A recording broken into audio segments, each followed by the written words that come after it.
Sarah Martinez wiped down the coffee shop counter for what felt like the 100th time that evening.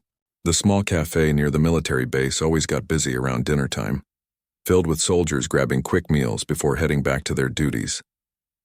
At 24, Sarah had been working at Moonbeam Cafe for 3 years, saving every penny she could while studying nursing at the local community college. The bell above the door chimed as another customer walked in. Sarah looked up to see a tall soldier in his dress uniform, his posture straight and confident. He had kind brown eyes and a nervous smile that made him look younger than his military bearing suggested. She had seen him before. He came in every Tuesday and Thursday, always ordering the same thing, black coffee and a blueberry muffin. "Good evening," Sarah said with her usual friendly smile. "The usual today." The soldier, whose name tag read Thompson, nodded but seemed more fidgety than normal. "Actually, yes, but—" He paused, running his hand through his short-cropped hair. "I was wondering if I could ask you something." Sarah poured his coffee, noting how his hands trembled slightly. In all the months he had been coming here, they had never had more than small talk about the weather or how busy the cafe was. She found herself curious about what had made him so nervous. "Of course," she replied, sliding the coffee across the counter along with his muffin. "What's on your mind?" Thompson took a deep breath as if he was preparing for battle. "I know this might be forward, and I hope I'm not making you uncomfortable, but I've been coming here for months now, and every time I see you, you brighten up the whole place." His words came out in a rush, like he had practiced them many times. "I was wondering if maybe you'd like to go to dinner with me sometime. There's this nice Italian place downtown, and I thought maybe this Saturday." Sarah felt her heart sink a little. Thompson seemed like a genuinely nice person, and she could tell it had taken courage for him to ask. But her life was already complicated enough. Between work, school, and taking care of her younger brother since their parents died in a car accident 2 years ago, she barely had time to sleep, let alone date. "That's really sweet of you to ask," Sarah began gently, seeing hope flicker in his eyes. "But I have to say no. I'm sorry. It's not that you're not a nice person. You seem wonderful. It's just that my life is really complicated right now and I don't have time for dating." The hope in Thompson's eyes dimmed, but he nodded respectfully. "I understand. I figured it was worth a shot." He picked up his coffee and muffin, and Sarah expected him to leave like he always did. Instead, he lingered for a moment, looking like he was debating whether to say something else. The cafe had grown quiet around them, with only the soft jazz music playing in the background. Sarah could hear the coffee machine humming and the distant sound of traffic outside. "Can I tell you something?" Thompson asked quietly, his voice taking on a more serious tone. "Something that might help you understand why I had to ask." Sarah found herself nodding, drawn in by the sudden change in his demeanor. There was something in his eyes now, a weight that seemed too heavy for someone who couldn't be much older than her. Thompson set his coffee down and looked directly at her. 3 weeks from today, I'm being deployed to Afghanistan. It's my second tour, and honestly, I don't know if I'm coming back." His voice was steady, but Sarah could see the vulnerability beneath his calm exterior. "I've been coming here for months, and every Tuesday and Thursday, seeing your smile has been the highlight of my week. I know that might sound dramatic, but when you're facing the possibility that every conversation might be your last, things become clearer." Sarah felt something shift inside her chest. She had assumed he was just another soldier stationed at the base, not someone preparing to leave for a dangerous deployment. The weight of his words settled over her like a heavy blanket. "I'm not telling you this to guilt you into saying yes," Thompson continued. "Your answer is your answer, and I respect that completely. But I needed you to know that asking you out wasn't just some casual thing for me. In a few weeks, I'll be thousands of miles away, and the memory of your kindness will be one of the things that keeps me going." The cafe seemed to fade away around them. Sarah found herself really looking at Thompson for the first time, not just as a regular customer, but as a person about to face unimaginable challenges. She thought about her own problems, her busy schedule, her responsibilities, and suddenly they seemed small in comparison to what he was facing. "I had no idea," Sarah whispered, her professional composure slipping away. "I'm so sorry. I didn't know you were deploying." Thompson shrugged with a sad smile. "How could you? I'm just the guy who orders the same thing twice a week." He picked up his coffee again. "Anyway, I should let you get back to work. Thank you for listening. And thank you for being so kind all these months. It means more than you know." As he turned to leave, Sarah felt something she couldn't quite name tugging at her heart. Maybe it was the thought of him carrying her memory into danger. Or maybe it was the realization that she had been so focused on her own struggles that she had forgotten how to really see other people. "Thompson," she called out just as he reached the door. He turned back, and the hope that flickered in his eyes made her chest tighten. "What's your first name?" she asked. "Michael," he replied, a small smile playing at the corners of his mouth. "Well, Michael Thompson," Sarah said, surprising herself with her next words. "Maybe we could talk more about this before you leave." Sarah spent the rest of her shift thinking about Michael Thompson. After the cafe closed at 9, she found herself cleaning the same table 3 times while replaying their conversation in her mind. There had been something in his voice when he talked about deployment, a quiet acceptance that chilled her to the bone. The next morning, Sarah's younger brother Danny bounded into the kitchen while she was making breakfast before her nursing classes. At 17, Danny was a senior in high school and had grown 6 inches in the past year, making him tower over his older sister. Their parents would have been proud of the young man he was becoming, but the responsibility of raising him had fallen entirely on Sarah's shoulders. "You're making eggs wrong again," Danny said with a grin, grabbing a piece of toast. "You always overcook them when you're thinking about something." Sarah looked down at the slightly rubbery eggs in the pan and sighed. "Sorry, my mind was somewhere else. Must be somewhere pretty important. You've been staring at your phone all morning like you're expecting it to explode." Danny studied his sister's face with the perceptiveness that had helped him cope with losing their parents. "What's going on?" Sarah hesitated. She and Danny were close. They had leaned on each other through the worst period of their lives, but she wasn't sure how to explain what she was feeling. "There's this customer at work, a soldier. He asked me out yesterday, and," Danny prompted, sitting down at their small kitchen table, "and I said no, but then he told me he's deploying to Afghanistan in 3 weeks, and I don't know. It made me think." Sarah turned off the stove and sat across from her brother.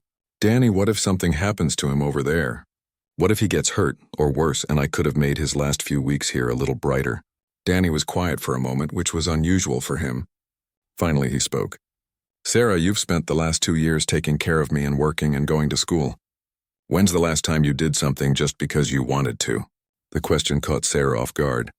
She tried to remember the last time she had gone out with friends, watched a movie for fun, or done anything that wasn't related to work, school, or taking care of Danny.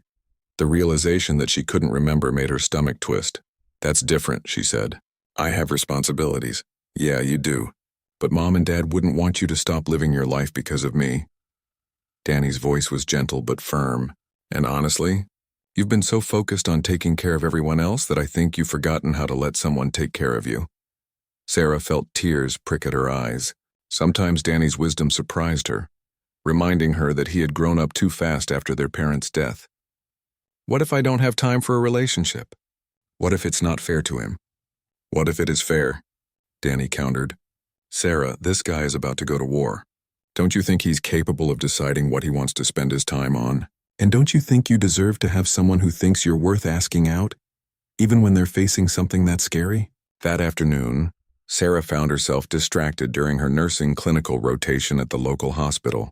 She was supposed to be focused on learning how to properly change wound dressings, but her mind kept wandering to Michael Thompson. Her clinical instructor, Mrs. Rodriguez, noticed her lack of focus immediately. "Martinez, you've been staring at that bandage like it's going to wrap itself," Mrs. Rodriguez said with a raised eyebrow.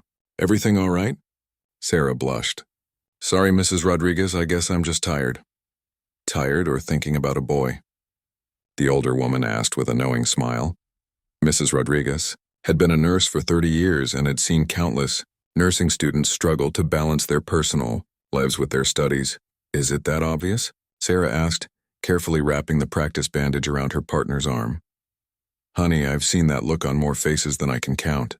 Now, I don't know what's going on in your personal life, but let me give you some advice." Mrs. Rodriguez pulled Sarah aside. "In this job, we see a lot of pain, a lot of loss. We see people who waited too long to say important things, who thought they had more time than they did. Life is unpredictable, And if someone special comes into your life, you need to think carefully before you let fear make your decisions for you. The words hit Sarah harder than she expected. In her nursing studies, she had already seen how quickly things could change, how a regular day could become someone's last. The thought of Michael facing that reality in a war zone made her chest tighten with an emotion she wasn't ready to name. That evening, Sarah arrived at work 30 minutes early, hoping Michael would come in for his usual Tuesday visit. She found herself checking the door every few minutes, jumping slightly every time the bell chimed. Her coworker Jenny noticed her nervous energy immediately. "You're like a cat on a hot tin roof tonight," Jenny observed, restocking the pastry display. "What's got you so wound up?" Sarah was about to brush off the question when the door opened and Michael walked in. He looked surprised to see her behind the counter so early, and Sarah felt her heart skip a beat when their eyes met. "Hi," she said, suddenly feeling shy. "Hi yourself," Michael replied with a cautious smile. "You're here early tonight." "I wanted to talk to you," Sarah said, her voice steadier than she felt. "About what you said yesterday." Michael approached the counter slowly, as if he was afraid of hoping too much. "Okay." Sarah took a deep breath, thinking about Danny's words, about Mrs. Rodriguez's advice, about all the patients she had seen who had run out of time for important conversations. "I've been thinking about what you said, about carrying my memory with you, and I realized that I'd like to have some real memories to give you." Michael's face lit up with a smile that transformed his entire appearance. "Are you saying what I think you're saying?" "I'm saying that maybe we could have that dinner," Sarah said, feeling a weight lift off her shoulders as she spoke. "And maybe we could spend some time together before you leave. If you still want to." "Sarah," Michael said, leaning across the counter, "I would want that more than anything in the world." As Sarah looked into his eyes, she realized that for the first time in 2 years, she was about to do something just for herself, and it felt terrifying and wonderful all at once. Saturday evening arrived faster than Sarah had expected. She stood in front of her bedroom mirror, trying on her third outfit in 20 minutes. Nothing felt right. The blue dress was too formal, the jeans too casual, and the black skirt made her look like she was going to a funeral. Danny appeared in her doorway, munching on an apple. "You know he's already seen you in your coffee shop uniform like 50 times, right?" Danny said with amusement. "I'm pretty sure he's not going to care what you wear." "That's different," Sarah protested, pulling the blue dress back on. "This is our first real date. I want to make a good impression." "Sarah, the guy asked you out after months of seeing you at work. I think you already made a good impression." Danny walked into her room and sat on the bed. "Besides, you look nice and everything. Mom always said you got the good genes." The mention of their mother made Sarah pause. Maria Martinez would have loved this moment, watching her daughter get ready for a date, probably offering to do her hair and giving her advice about men. Sarah felt a familiar pang of loss, but also something else, a sense that her mother would want her to be happy. "The blue dress," Danny said definitively. "It makes your eyes look pretty." 20 minutes later, Sarah was sitting across from Michael at Antonio's, a small Italian restaurant downtown. The place was cozy, with checkered tablecloths and candles flickering in wine bottles. Michael had arrived 5 minutes early and was already seated when Sarah walked in, wearing a simple button-down shirt and khakis that made him look less like a soldier and more like any other young man on a date. "You look beautiful," Michael said, as Sarah sat down, and the genuine warmth in his voice made her blush. "Thank you. You clean up pretty well yourself," Sarah replied, surprised by how easy it felt to talk to him outside the cafe setting. They ordered their food, chicken parmesan for Sarah, spaghetti and meatballs for Michael, and fell into conversation more naturally than Sarah had expected. Michael told her about growing up in a small town in Ohio, about his decision to join the Army after high school, about his first deployment to Iraq 2 years earlier. "What made you want to be a nurse?" Michael asked, twirling spaghetti around his fork. Sarah thought about how to answer. The truth was complicated. She had originally wanted to be a teacher, but after her parents died, nursing seemed more practical, more stable. "I like helping people," she said, which was also true. "And after everything that happened with my parents, I guess I wanted to do something that felt meaningful." "Tell me about them," Michael said gently. "Your parents, I mean. If you want to." Sarah found herself talking about her father's terrible jokes, about how her mother used to sing while cooking dinner, about the way they had danced in the kitchen on Saturday mornings. She told him about the car accident, about the drunk driver who had stolen her family's future in a single moment. Michael listened without interrupting, his eyes never leaving her face. "That's why you said no at first," he said when she finished. "You're taking care of your brother." "Danny's amazing," Sarah said quickly. "He's not a burden. But yeah, I guess I felt like I couldn't add anything else to my life right now." "And now?" Michael asked. Sarah considered the question. "Now I'm thinking that maybe I've been so focused on surviving that I forgot about living." Michael reached across the table and took her hand. His was warm and calloused, with a small scar across his knuckles that she wanted to ask about. "For what it's worth, I think you're doing an incredible job. Raising your brother, going to school, working, that takes real strength." "It doesn't always feel like strength," Sarah admitted. "Most of the time it just feels like trying not to drown." "But you're not drowning," Michael said. "You're swimming. There's a difference." After dinner, they walked through the downtown area, past shops that were closing for the evening and street lamps that cast long shadows on the sidewalk. Michael told her about his unit, about the friends he had made in the army, about his plans for when he got back from deployment. "What do you want to do after the army?" Sarah asked as they paused in front of a bookstore window. "I'm not sure yet," Michael said. "Maybe use the GI Bill to go to college. I've always been interested in engineering, building things, fixing things. My dad was a mechanic and I grew up helping him in his shop." "That sounds perfect for you," Sarah said, imagining Michael with grease on his hands. The same focused concentration he probably brought to his military duties. "What about you? After nursing school?" "I want to work in pediatrics," Sarah said without hesitation. "Kids are resilient in a way that amazes me. Even when they're sick or scared, they find ways to smile, to hope. I think I could learn a lot from them." They reached Sarah's car too soon. Neither of them seemed ready for the evening to end. Standing beside her old Honda in the restaurant parking lot under a sky full of stars. "I had a really good time tonight," Michael said, his hands in his pockets. "Me too," Sarah replied, meaning it completely. "Better than I expected, actually." "Was your expectation that low?" Michael asked with a laugh. "No, I haven't done this in a while. I wasn't sure I remembered how." Sarah looked up at him, noting how the parking lot lights caught the gold flecks in his brown eyes. "But this felt easy, natural." "It did," Michael agreed. "Sarah, I know this timing is terrible. I know that in 2.5 weeks I'll be on a plane to Afghanistan. And that's not exactly ideal for starting something new." Sarah's heart sank a little, thinking he was about to suggest they not see each other again, but Michael continued.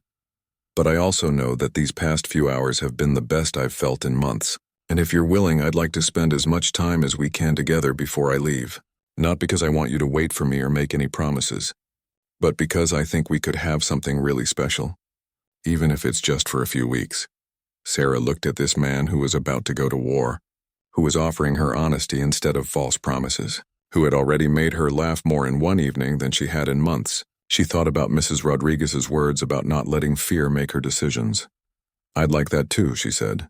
"I'd like that very much." When Michael kissed her goodnight, soft and sweet under the parking lot lights, Sarah felt something she had thought was lost forever. Hope for the future, whatever that future might hold. The next 2 weeks passed in a blur of stolen moments and carefully planned meetings. Michael and Sarah found ways to see each other almost every day, working around her school schedule, his military duties, and her responsibilities at home. They met for coffee before her classes, walked through the park after his training exercises, and shared quick lunches when their schedules aligned. Sarah discovered that Michael was funnier than she had expected, with a dry sense of humor that caught her off guard. He made her laugh until her sides hurt while they fed ducks at the pond, doing impressions of their drill sergeant that were probably borderline insubordinate. She learned that he read mystery novels in his spare time, that he could fix almost anything with an engine, and that he called his mother every Sunday without fail. Michael, in turn, was amazed by Sarah's strength and determination. He watched her quiz herself on medical terminology while they walked, listened to her talk passionately about her pediatric nursing goals, and saw how she lit up when she talked about Danny's acceptance to State University. He had never met anyone who carried so much responsibility with such grace. "You need to meet Danny," Sarah said one evening as they sat on a bench overlooking the river. "I mean, if you want to. He's been asking questions about you." "What kind of questions?" Michael asked, though he was smiling. "The protective big brother kind, even though I'm older." Sarah laughed. He wants to make sure you're good enough for his sister. Smart kid. I'd probably do the same thing in his position. Michael turned to face her. I'd love to meet him, Sarah. He's important to you, which makes him important to me. That Saturday, Michael came over for dinner. Sarah had been nervous all day, wanting everything to be perfect, but her anxiety melted away when she watched Michael and Danny bond over a shared love of baseball. Michael patiently answered Danny's questions about military life, and Danny regaled Michael with stories about Sarah's terrible cooking experiments from when she first started taking care of him. Remember the time you tried to make Thanksgiving dinner and the turkey was still frozen in the middle? Danny asked, grinning at his sister's embarrassment. We don't talk about the great turkey disaster of 2022, Sarah said.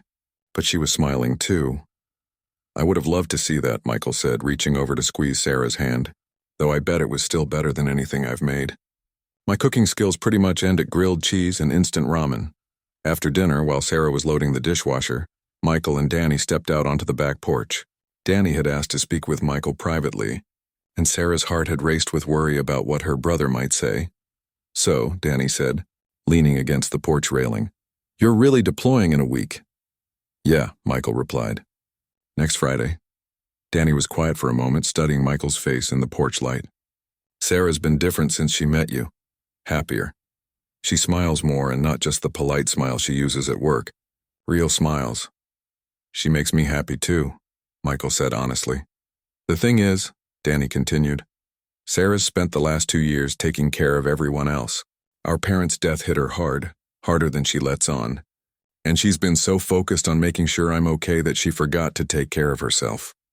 Michael nodded, understanding the weight of what Danny was telling him. "I'm not asking you to make her any promises," Danny said. "I know you can't do that when you're going where you're going. But I am asking you to be careful with her heart. She's tougher than she looks, but she's also been hurt enough for one lifetime." "Danny," Michael said, his voice serious, "I care about your sister more than I ever thought possible. I can't promise what will happen when I'm overseas, but I can promise that I would never intentionally hurt her." Danny seemed satisfied with this answer. "Good, because if you do hurt her, I'll hunt you down when you get back." "Fair enough," Michael said with a small smile, "though I hope it won't come to that." When they came back inside, Sarah looked between them nervously. "Everything okay out there?" "We're good," Danny said, giving Michael an approving nod. Michael's officially passed the brother test. As the week progressed, the reality of Michael's departure began to settle over them like a heavy cloud. They talked about practical things. How often he might be able to call, whether letters would reach him reliably, what time zones they would be dealing with. But they also talked about deeper things. "I'm scared," Sarah admitted one evening as they sat in her car outside the base after one of their last dinners together. "Not just about you being in danger, though that terrifies me, but also about this, about caring about someone again and then losing them." Michael took her hands in his. "Sarah, I can't promise that nothing will happen to me. I wish I could, but we both know that wouldn't be realistic. What I can promise is that knowing you, spending this time with you, has been the best thing that's happened to me in years. Whatever happens over there, I'm going into it with something worth fighting to come home to." "Don't say that," Sarah whispered, tears starting to fall. "Don't make me your reason to come home. That's too much pressure." "You're not pressure," Michael said, wiping her tears with his thumbs. "You're hope. There's a difference." The night before Michael's deployment, they didn't go anywhere special. Instead, they sat on Sarah's couch watching movies and talking until late into the night. Danny had made himself scarce, giving them privacy for their last evening together. "I have something for you," Sarah said during a quiet moment between films. She reached into her purse and pulled out a small wrapped package. Michael opened it carefully to find a simple silver chain with a small compass pendant. "Sarah, it's perfect."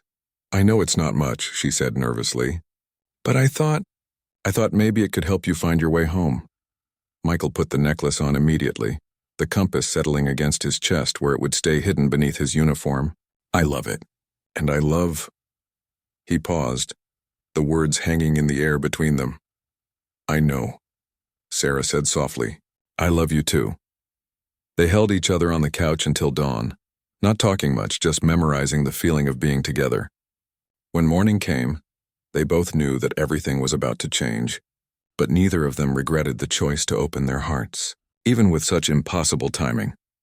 "No goodbyes at the airport," Michael said as he prepared to leave for the base. I want to remember you here in your home, smiling. Then you better give me something to smile about, Sarah said, trying to keep her voice light. Michael kissed her one last time, pouring everything he felt into that moment. I'll call you as soon as I can. And Sarah, yeah, thank you for taking a chance on a soldier with terrible timing. Thank you for giving me a reason to take chances again, she replied. After he left, Sarah sat on her couch holding a cup of coffee that grew cold in her hands, wondering how someone could become so important to her life in just 3 weeks, and how she was going to survive the months ahead without knowing if he was safe. The first month after Michael's deployment was the hardest. Sarah threw herself into her studies and work with an intensity that worried Danny and her friends. She picked up extra shifts at the cafe, volunteered for additional clinical hours at the hospital, and studied until her eyes burned. Anything to keep her mind busy and away from the constant worry that gnawed at her stomach. Michael's first call came 3 weeks after he left, crackling through a poor connection that made his voice sound distant and strange. Sarah had been at work when her phone rang and she stepped into the back room with shaking hands. Sarah, can you hear me? Michael's voice was barely audible through the static. Michael, yes, I can hear you. Are you okay? Are you safe? The questions tumbled out of her before she could stop them. I'm okay, he said, and she could hear the smile in his voice despite the bad connection. I'm sorry it took so long to call. Getting phone access here is complicated. They talked for 15 precious minutes before the connection cut out. Michael told her about the heat, about his unit, about how different everything was from his first deployment. Sarah told him about school, about Danny's excitement over college acceptance letters, about how the cafe wasn't the same without his Tuesday and Thursday visits. I wear your compass every day, Michael said just before they lost the connection. It's working perfectly. After that, they managed to talk every 2 weeks or so, sometimes more, sometimes less, depending on Michael's location and mission status. Sarah learned to live for those phone calls, marking her calendar and calculating time differences. She started keeping a notebook where she wrote down things she wanted to tell him, little stories and updates that she could share during their brief conversations. Mrs. Rodriguez at the hospital noticed the change in Sarah's demeanor. You're distracted again, she observed one afternoon as Sarah mechanically checked patient charts. But it's different this time. Less anxious, more yearning. Is it that obvious? Sarah asked, grateful that the pediatric ward was quiet that afternoon. Honey, you check your phone every 5 minutes and you get this look on your face when it buzzes. Either you're expecting very important medical news or you're in love with someone far away. Sarah blushed. He's deployed, Afghanistan. Mrs. Rodriguez nodded knowingly. My husband was Navy. Did 3 deployments early in our marriage. It's hard, but it's not impossible. The key is building your own life while you wait. Don't put everything on hold for someone who might not come back. The words stung, but Sarah knew Mrs. Rodriguez was right. She had seen military wives at the hospital. Some whose husbands came home safely, others who weren't so lucky. The uncertainty was part of the reality she had chosen when she decided to care about Michael. Danny was her anchor during the difficult days. Now 18 and preparing for college, he had grown into a thoughtful young man who seemed to understand his sister's struggle without needing explanations. You know you can talk to me about him, right? Danny said one evening as they ate dinner together. I mean, I know I'm your little brother, but I'm not actually little anymore. Sarah looked across the table at Danny, really seeing him for the first time in weeks. He was right. Somewhere along the way, he had stopped being the grieving teenager she needed to protect and had become a young adult capable of supporting her. I miss him, she admitted. More than I thought possible for someone I only knew for 3 weeks. But you're glad you met him, Danny said. It wasn't a question. Yeah, Sarah said without hesitation. Even with all the worry, even with the uncertainty, I'm glad. Then stop feeling guilty about being happy, Danny said gently. Mom and Dad would want you to be happy, and Michael wouldn't want you to put your life on hold either. That conversation marked a turning point for Sarah. She stopped working so many extra shifts and started spending time with friends again. She joined a study group for her nursing classes and even went to a few social events. She still missed Michael desperately, but she began to build a life that could sustain her through the deployment, rather than just surviving day by day. 6 months into Michael's deployment, Sarah received an unexpected package. Inside was a small wooden box with intricate carvings and a letter in Michael's handwriting. Dear Sarah, The letter began. I found this box in a local market and thought of you immediately. The vendor told me it's meant to hold precious things, and I can't think of anything more precious than the memories we made together.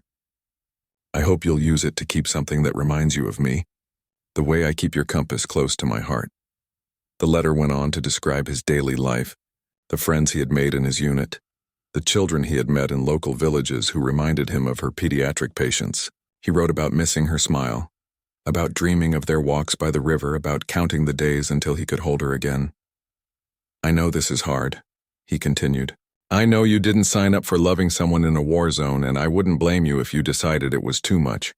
But if you're willing to wait, if you're willing to keep taking this chance on us, then I promise I'm doing everything I can to make it home to you. Sarah.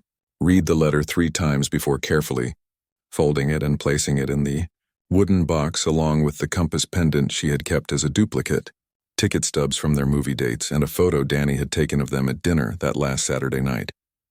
That evening, she wrote Michael the longest letter she had ever written, telling him about her nursing clinicals, about Danny's plans for college, about the new Mexican restaurant that had opened downtown, where she wanted to take him when he got back. She told him about her fears, her hopes, and her growing certainty that what they had was worth waiting for. I've been thinking about what you said that first night, she wrote, about carrying my memory with you. Well, you should know that you've left me with so much more than memories. You've left me with hope, with the knowledge that I can care about someone again without losing myself, and with the certainty that love doesn't have to be convenient to be real. As she sealed the letter, Sarah realized that somewhere along the way, her fear of losing Michael had transformed into determination to build something strong enough to survive the distance and uncertainty. She was no longer just waiting for him to come home. She was preparing for the life they might build together when he did.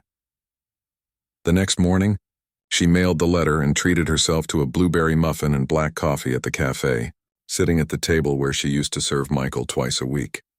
For the first time since he left, the memory didn't make her sad. Instead, it filled her with quiet confidence that they would sit there together again someday soon. 8 months into Michael's deployment, Sarah's phone rang at 3 a.m. She jolted awake, immediately alert because overseas calls often came at odd hours. But instead of Michael's voice, she heard someone she didn't recognize. Is this Sarah Martinez? The voice asked. Yes, who is this? Sarah sat up in bed, her heart starting to race. Ma'am, this is Sergeant Williams from Specialist Thompson's unit. I'm calling because Michael asked me to contact you if anything happened. The world seemed to stop spinning. Sarah gripped the phone so tightly her knuckles went white. What happened? Is he okay? Ma'am, Michael was injured in an IED explosion 3 days ago. He's alive, but he's been airlifted to a military hospital in Germany for treatment. Sarah felt like she couldn't breathe. How bad is it? He has a concussion, some internal injuries, and his left leg was pretty badly damaged. The doctors say he'll recover, but it's going to take time. He's been unconscious since the accident, but when he was awake briefly yesterday, he specifically asked me to call you. After Sergeant Williams gave her what information he could, Sarah sat in her dark bedroom shaking. Danny appeared in her doorway moments later, awakened by her voice. Sarah, what's wrong? He asked, then saw her face in the dim light from the hallway. Is it Michael? Sarah nodded, unable to speak.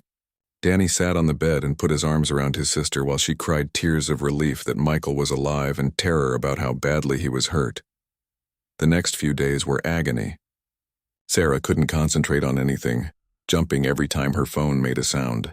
She called in sick to work and barely attended her classes.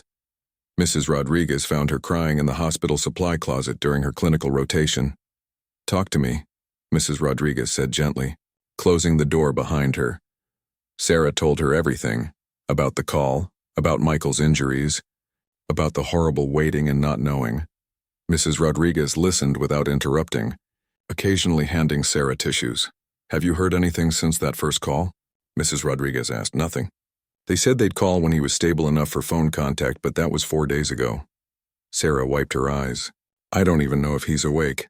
I don't know if he's going to be okay. Honey, military hospitals don't make promises they can't keep. If they said he'll recover, then he will. But you need to take care of yourself while you wait for news. 2 days later, Sarah's phone finally rang with an international number. She answered before the first ring finished. Sarah, Michael's voice was weak and hoarse, but it was unmistakably him. Michael, oh my God, are you okay? I've been so worried. Sergeant Williams called and said you were hurt, but no one would tell me anything else. I'm okay, Michael said, though she could hear the exhaustion in his voice. Banged up pretty good, but I'm okay. I'm sorry it took so long to call you. I was out of it for a few days. Don't apologize. I'm just so grateful you're alive. Sarah was crying again, but this time from relief. What did the doctors say? Are you coming home? Yeah, I'm coming home. My leg is pretty messed up. They had to put some metal pins in it, but they say I'll walk normally again with physical therapy. I'm being transferred to Walter Reed Medical Center in Maryland next week. When will you be discharged from the Army? Sarah asked. Probably in a few months after I finish physical therapy. Sarah, I know this changes things. I'm going to need surgery, months of rehabilitation. I don't know what my limitations will be long term. Michael, Sarah interrupted. Do you remember what you told me about carrying my memory with you? Of course. Well, you should know that I've been carrying something too. I've been carrying hope. Hope that you'd come home safe. Hope that we'd get our chance to see what we could build together. A few pins in your leg don't change that. Michael was quiet for a moment, and when he spoke again, his voice was thick with emotion. I love you, Sarah. I've thought about you every single day over here. I love you too, and I can't wait to see you. They talked for another 20 minutes before Michael had to go for medical procedures. Sarah hung up, feeling like she could breathe properly for the first time in a week. Danny found her in the kitchen an hour later, making pancakes and humming to herself. I take it you heard from Michael? He asked with a grin. He's coming home, Sarah said, flipping a pancake with more enthusiasm than the task required. He's hurt, but he's coming home. When? He'll be at Walter Reed next week for surgery and physical therapy. I don't know exactly when he'll be discharged, but Danny... Sarah turned to face her brother, spatula still in hand. I want to go see him.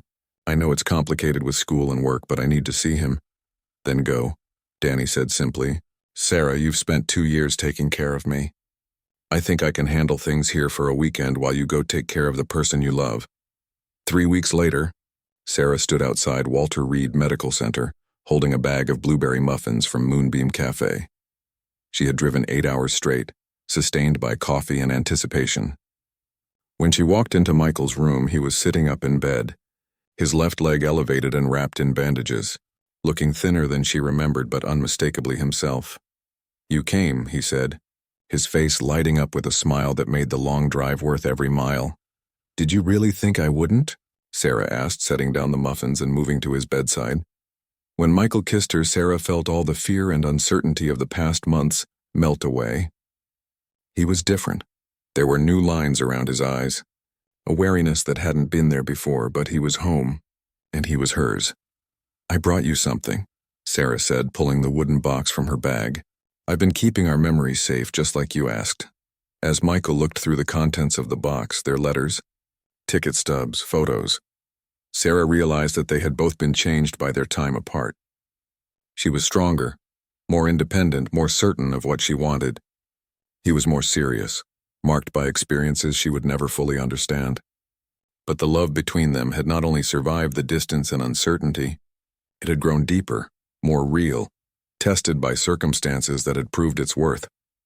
Sarah, Michael said, taking her hand, I know we need to talk about what comes next, about where I'll live when I'm discharged, about your nursing program, about how we make this work in the real world. We'll figure it out, Sarah said with certainty she hadn't known she possessed. We've made it this far. We can figure out the rest. Looking at Michael's face, seeing the love and determination in his eyes that matched her own, Sarah knew that whatever challenges lay ahead, they would face them together. The scared young woman who had turned down a soldier's dinner invitation was gone, replaced by someone who understood that love worth having was worth fighting for, no matter how impossible the circumstances seemed.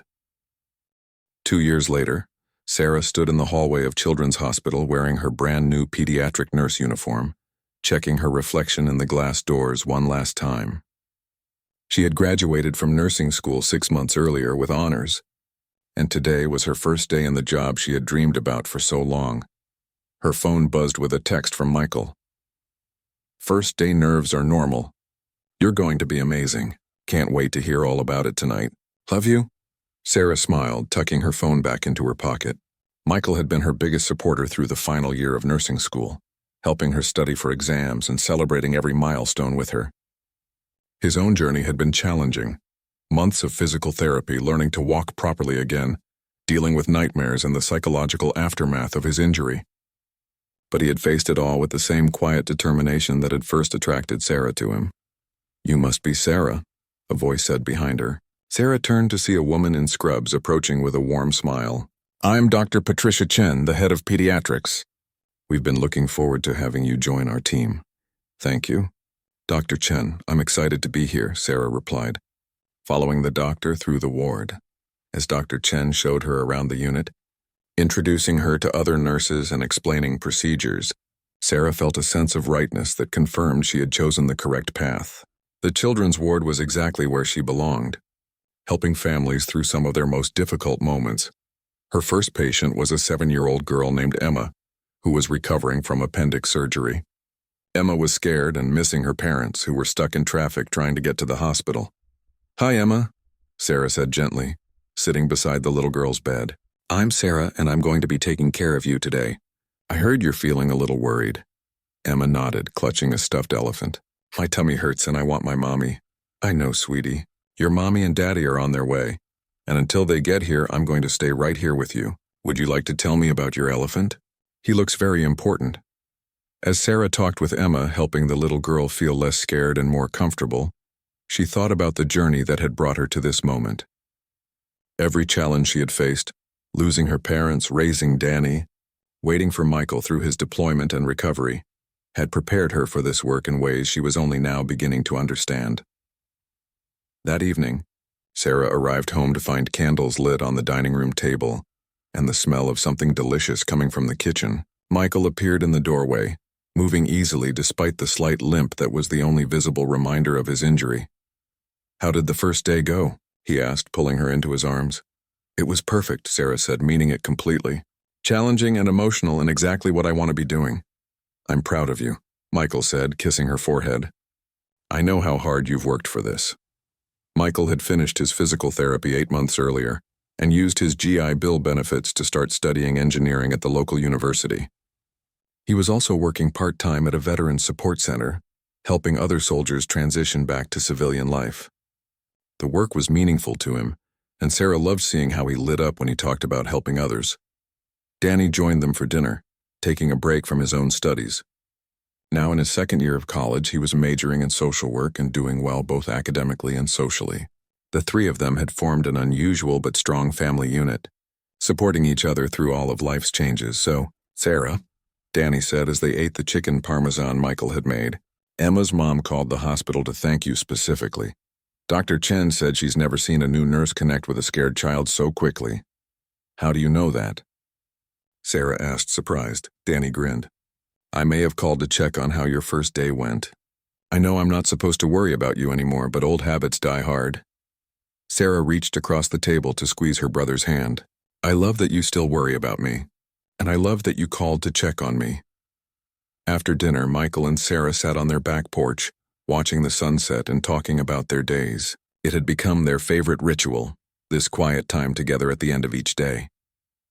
"Michael," Sarah said, curled up against his side, "do you ever think about that night at the cafe?